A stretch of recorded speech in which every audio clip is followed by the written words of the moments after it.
This is the 2026 Toyota Corolla Hatchback SE. What do you get for a sticker price of $27,302? Hey everybody, it's Tom from Vehicle Visionary. I hope you're having a great day. We borrowed this Corolla Hatchback from our friends at Yoakum Toyota in Shreveport, Louisiana. If you want to know more, check out the link down in the description of the video. The first thing here is a great looking exterior. Very appealing, very sporty, but you're also not paying a ridiculous amount of money for what you get. Tell me what you think about this exterior color. Now, you will have your LED headlights right here. We'll also have our daytime running lights and turn signal indicators built in here. No active air vents as far as any air curtains or anything right here, but I don't think that's too big of a deal. You will have a good bit of gloss black here and maybe not a overload of size with your grille area. I think it fits perfectly for what you have with this Corolla. We're gonna have our Toyota Crown logo right here, some gloss black in quite a few different areas here, but you know what? I think it works. Now, you'll only get this model in front wheel drive, but tell me what you think about that as far as this goes. Now, something that might be a little bit of a surprise to people is the size of your wheels. These are actually 16 inches, definitely not the largest you're going to see. As we work our way up, you're going to have the gloss black mirror caps. Ironically, at this price point, might be a little bit of a surprise. Turn signal indicators built into your side view mirrors. Now, they're going to be manually folding, power adjustable, and I'll do this right here so it's easy to see. And you're also going to have your blind spot monitoring right there, all for just a tick over $27,000. Here is your remote with lock and unlock. You've got your panic button down there if you need that. A really light, nice little remote, not going to be an overload for you. Now, you don't have a sunroof here or anything like that, but you know what? For me, that works. I'm not a big fan of a sunroof. I do like the gloss black shark fin antenna, but even more so, the rear roof spoiler that's going to have the vents built in right here gives it a nice racy look, very sporty. That's also going to help with channeling air over the rear window when the vehicle is in motion. That helps keep your rear window clean, but when you need it, you're going to have your rear window wiper. Here are our tail lights, the nice design right here. I've got that turn signal indicator turned on. Obviously, everything here is not full LED at this price point. I don't think anybody can complain about that. Going to have our Corolla logo right here. Obviously, the Toyota Crown logo. We'll work our way over here, and you can see the SE badging is going to be here as well.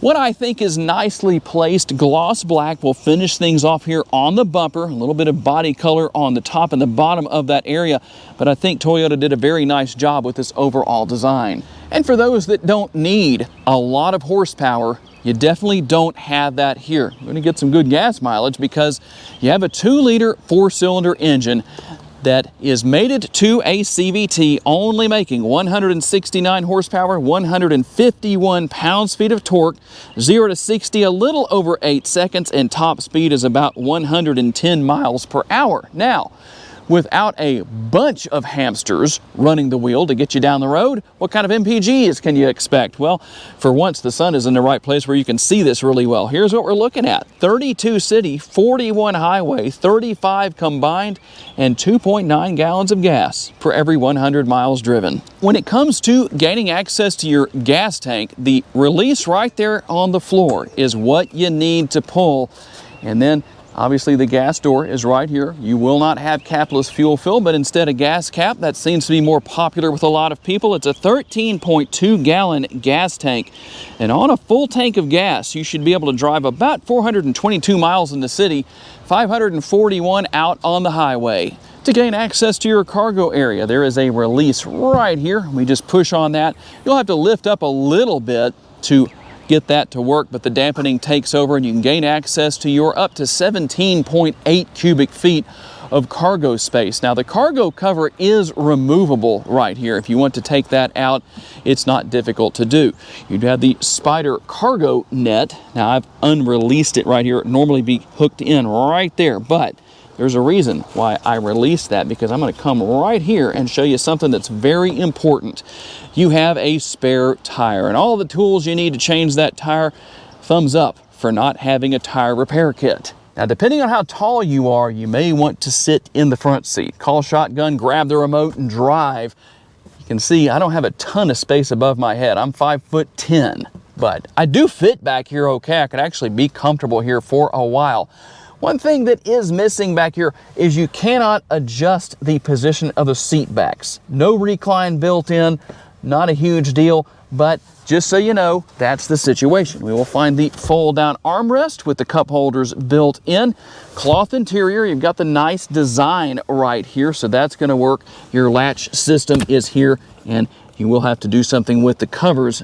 Too bad they're not spring-loaded or something along those lines, because, well, that's the situation. It would make it a lot easier and less to keep up with. Now, on the door panel there, we're going to go to the passenger side. You do have some gloss black up there. Kind of an interesting place to have that because that's the armrest. So probably going to have some fingerprints. Keep a microfiber cloth nearby. You don't have an actual door bin, but you do have the cup holder right there. I think that will work just fine. Now, one thing I do like here is we have seat pockets on the rear of both seats. That's going to help with a little bit of extra storage space. The only other thing missing back here are air conditioning vents. In an interior of this size, that shouldn't be a big deal. However, you do have the presence of the 2 USB ports. All right, let's talk about what you're going to find here in the front seat area. And we'll start right here with our frameless rear view mirror. That's not all there is to this mirror. Right under here, you're going to find 3 buttons. That's for your garage door openers. You can program all 3 of those if you have that many doors. And up here, we're going to find a few different things that we can talk about. Number 1, we can turn on individual lights on each side.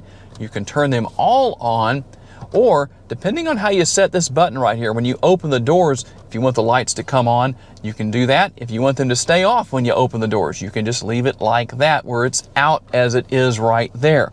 And we'll move over here. We're going to find some contrast stitching on the dash area. Just a nice little design there. The glove box, not the largest you'll ever see, but not the smallest either. A little bit of additional space there. And I do like the design of the door panel over there. Plenty of armrest space. You still have that gloss black area right there. So again, have a microfiber cloth in the front seat too, because that will be fingerprinted up. More of a traditional door bin here in the front seat with the front doors, as opposed to what we saw with the rear doors. Now, grab the camera. We'll come over here to the driver's side.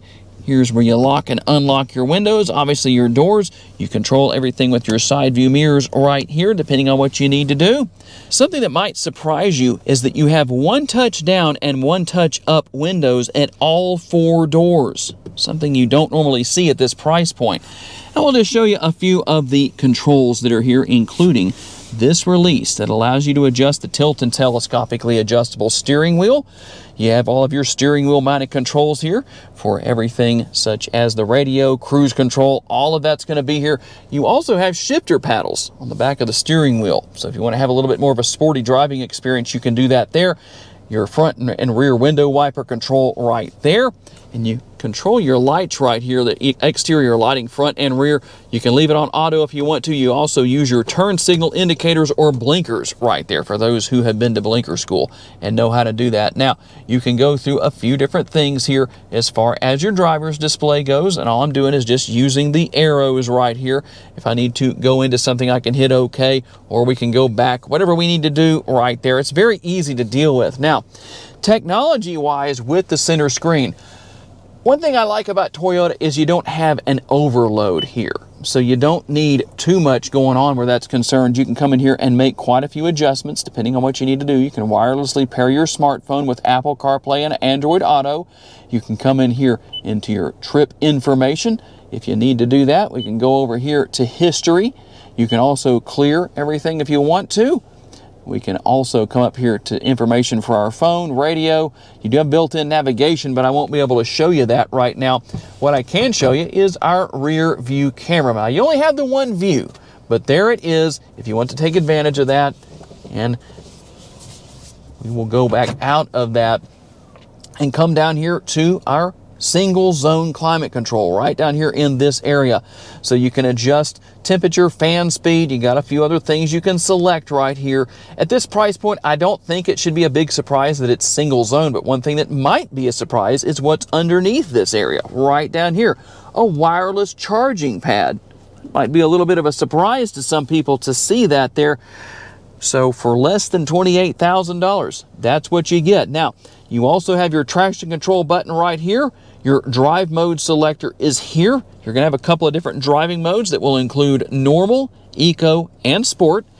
And one interesting thing about this shifter here, we can go into drive. If you don't want to use the shifter paddles, you can bump the shifter over to the left. You're going to have that M that illuminates right there, and you can gear up and gear down as you're driving down the road to give you a little bit more of an involved experience, feeling like you're more involved in driving your Corolla.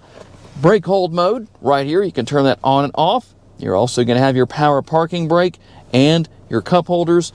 And depending on where you need the lid for the center console position, you can actually move that forward or back. It just depends on what's most comfortable for you.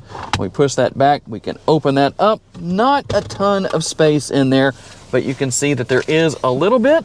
You also have a 12-volt power outlet and a USB port. And in case you're wondering, there is a second USB port to the right side of the wireless charging pad. All right, here we go on our test drive. Now, I'm not going to tell you that it's not fun to drive in the respect of the overall driving experience. It's not the most powerful vehicle on the road, but that doesn't mean you won't have a good time driving it. You do have your different driving modes depending on what you need to do. If you need to pass a slower moving Mercedes-Benz with a driver that seems to be a bit distracted, you can do that. They may be a little surprised now, or they may be looking down at their phone and not even notice. Hear that? I'm using my blinker. I've been to turn signal school. Overall, a blast to drive.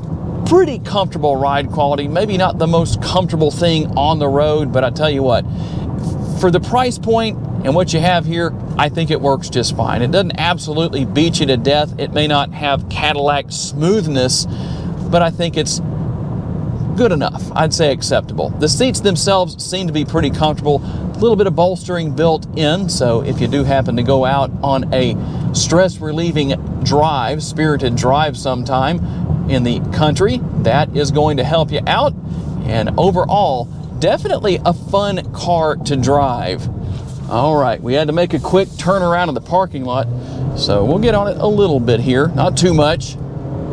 Believe it or not, the acceleration is not bad. You may not have a lot of power, but when you need to get up and run, it seems like it will do just fine. The power to weight ratio is going to make up for that lack of horsepower a little bit. The technology here is pretty easy to learn and use. I like that. As I mentioned earlier, you don't have an overload of information to work your way through in the center screen. That's going to be helpful. The brake pedal and the gas pedal, very easy to manage. Overall, it is a very simplistic vehicle for those that don't need the highest end of technology, but you need a little bit, such as that backup camera. But a vehicle that's going to have some good gas mileage. It's fun to drive. It does have a decent amount of cargo space for its size. This little Corolla hatchback is definitely something you should consider. There it is, the 2026 Toyota Corolla Hatchback SE. And that's what you get, at least the main points, for a sticker price of $27,302. Tell me what you think down in the comments section. I would like to say a special thanks to our friends at Yoakum Toyota for loaning us this Corolla for the day so we could tell you all about it.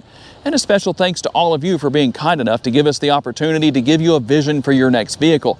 If you enjoyed this video, please hit the like button. That's very helpful to us. We appreciate it. Make sure to subscribe and share this video on your timelines on social media so other people can see it.